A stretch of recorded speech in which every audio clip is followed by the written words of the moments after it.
Hello, welcome. I'm Pastor Andrew and I'm going to be teaching you to play guitar. I'm going to show you some fairly simple things and help you put them together. When you're driving a car, you want your focus to be in the right place. You want to be watching the road. The first time you drive a car, you're focused on the details. How do I signal left or right? How do I turn the lights on at night? Where is the emergency flasher button? Every time you get into a new car, you take a minute to find these controls. But once you have a sense of where they are, you can ignore them until you need them. That frees you to focus on the road.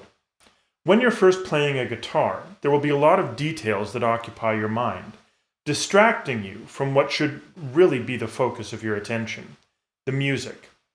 Which string is which? Which fret am I on? How do I strum? These distractions keep you from being able to play.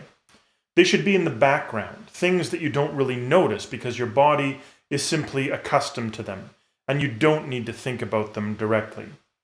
We are going to be training your brain, teaching you to do things automatically in the background. To do that, we're going to start with the obvious things. Where to put your fingers on the fretboard, how to strum the strings, how to play a scale. We're going to start slow and simple, and then we're going to change how we do it. We'll play faster by increasing the tempo. I'll get you to count along with me or say the names of the notes that we're playing. Changing how we do it is critically important, but not for the reason that you might think. We don't go faster to be able to play faster. We don't count to build our sense of rhythm. We add complexity because it gives our brains something new to focus on.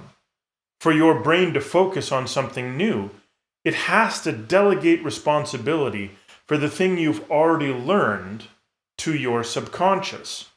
When you start counting along with the scale, your brain takes over the responsibility for playing the scale and makes it automatic. The more we can make things automatic faster, the quicker you will learn to play guitar. When I ask you to say the names of notes out loud as we play the scale, your brain will rebel. It will tell you that we aren't ready for that yet. You won't want to do it. It will make playing the scale harder, and you want it to be simple and straightforward. Do it anyway. We're trying to make it more frustrating on purpose, so that your brain will be put in a situation where there are too many things to do at once. Then your brain will have to take over or risk making mistakes. And we all hate making mistakes, but that's part of learning to play the guitar. Managing your frustration is key to your success. Doing something you find frustrating until your brain learns to take responsibility for it off your hands is what learning to play guitar is.